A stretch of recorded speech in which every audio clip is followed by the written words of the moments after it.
Éminence, Excellence, chers pères prêtres, chers frères et sœurs consacrés, chers frères et sœurs fidèles laïcs, j'ai l'honneur et la joie de vous livrer ci-après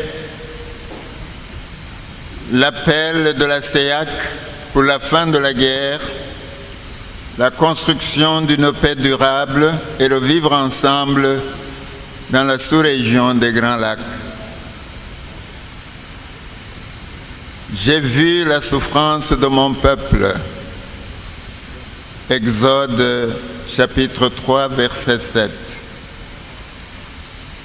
Nous, cardinaux, archevêques et évêques, membres de l'Association des conférences épiscopales de l'Afrique centrale, ACEAC, réunis en assemblée plénière du 10 au 14 décembre 2025 à Kinshasa, en République démocratique du Congo, au regard de la dynamique de conflits violents en cours dans notre sous-région, réitérons notre appel au retour de la paix dans et entre nos pays. Nous sommes profondément affligés par la résurgence des conflits et de la violence dans notre sous-région et singulièrement dans les provinces de l'Est de la RDC. Nous pensons au récent bombardement de Uvira dans le sud Kivu et nous les condamnons fermement. Ils accentuent le risque d'un embrasement sous-régional avec leur cohorte de victimes, dont les morts, les réfugiés et les déplacés internes.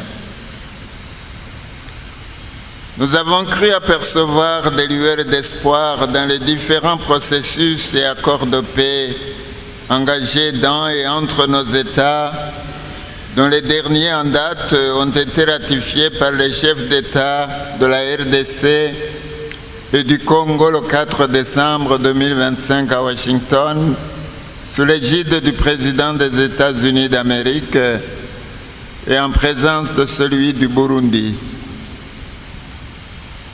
Tout comme les précédents accords, celui-ci a suscité beaucoup d'espoir au retour de la paix. Mais les récents événements impactant le vivre ensemble aux frontières de nos trois pays suscitent inquiétude et interrogations. Ayant vu la souffrance de nos populations, nous exprimons notre solidarité, notre proximité, notre compassion envers toutes ces victimes. Nous supplions tous les belligérants d'arrêter les massacres et les crimes qui endeuillent cycliquement notre sous-région depuis plusieurs décennies. Au-delà de toutes ces tribulations, nous croyons qu'un vivre ensemble harmonieux et une paix durable reste possible dans notre sous-région. Nous devons à cet effet continuer à garder allumée la flamme de l'espérance, tout en nous souvenant que la paix dans notre sous-région doit être une œuvre commune et ne dépend pas seulement des accords signés sur le plan international, mais aussi et surtout de notre engagement sincère et dans la vérité au processus de paix dont l'effectivité se juge sur le terrain. C'est en transcendant nos rancœurs, notre égoïsme, notre orgueil, notre volonté malsaine de puissance et le sentiment de suspicion que nous pouvons renouveler nos relations existentielles sur la base de l'amour et donner à nos populations la chance d'en mieux vivre ensemble aujourd'hui et demain. Venus de nos trois pays, le Burundi, la RD Congo et le Rwanda, nous continuons à témoigner de la fraternité universelle par nos rencontres cordiales et conviviales, en bravant les guerres et la restriction des mouvements de personnes dans notre sous-région. Et à temps et à contre-temps, nous ne cesserons de prier, de prêcher l'évangile de la paix et d'agir ensemble pour le triomphe de la paix sur la guerre et de l'amour sur la haine. Nous prions spécialement pour ceux qui aujourd'hui ont la charge de conduire et ou d'influencer le destin de nos pays, afin que le Seigneur leur donne le courage de réaliser dans notre sous-région cette prophétie de Michée. Je cite: « Ils mettront en pièces leurs épées pour en faire des socs de charrues et leurs lances pour en faire des serpes. Aucune nation ne prendra plus les armes contre une autre et l'on n'apprendra plus à faire la guerre. Ils habiteront chacun au milieu de ses vignes et de ses figuiers et il n'y aura personne pour les troubler. » Fin de citation. Michée, chapitre 4, versets 3 et 4. Ainsi, à vous nos gouvernants, que le Seigneur vous illumine pour que vous vous engagiez dans les processus de paix, non par convenance ou sous une quelconque contrainte extérieure, mais par la volonté de réorienter notre histoire commune vers des lendemains meilleurs. Ensemble, nous pourrons célébrer la joie du développement humain intégral, du respect de la dignité et de la vie de chacun.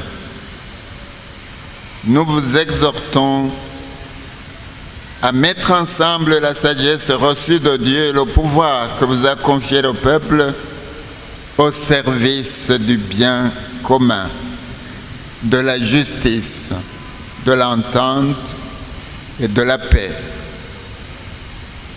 À privilégier la communication non violente pour définir des stratégies conjointes susceptibles de barrer la voie aux ennemis de la paix et les obliger à déposer les armes. À prendre des mesures pour faciliter le retour et l'insertion socio-économique des réfugiés et des déplacés de guerre, en vous laissant guider par les principes du pardon, du respect des droits et de la dignité humaine.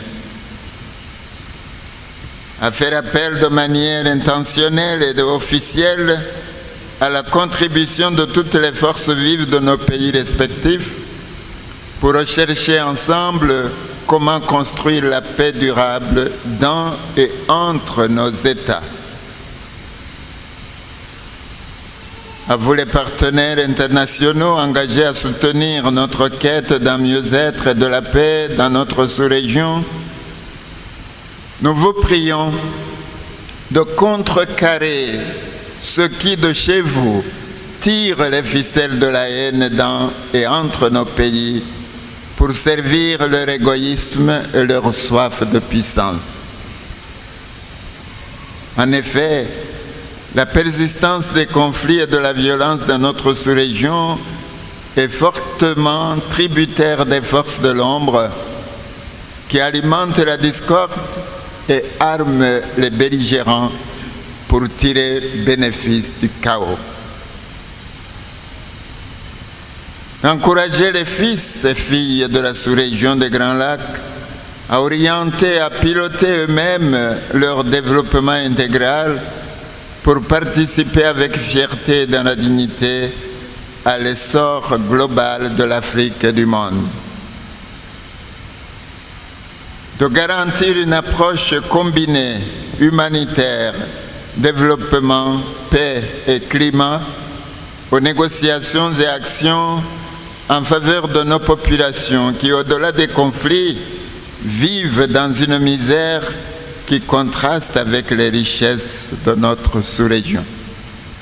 privilégier le soutien à la transformation durable des conflits dans la sous-région des Grands Lacs, prenant en compte certes le cessez-le-feu, mais aussi la prévention des conflits violents et la consolidation des acquis par la mise en place des infrastructures durables de paix et le renforcement des capacités communautaires. Et à vous tous, filles et fils de la sous-région des Grands Lacs, résistez aux manipulations et aux discours de haine qui nous opposent comme des ennemis, car nous sommes tous des frères et des sœurs. Confère Matthieu, chapitre 23, verset 8. Devenons tous des artisans de la fraternité universelle.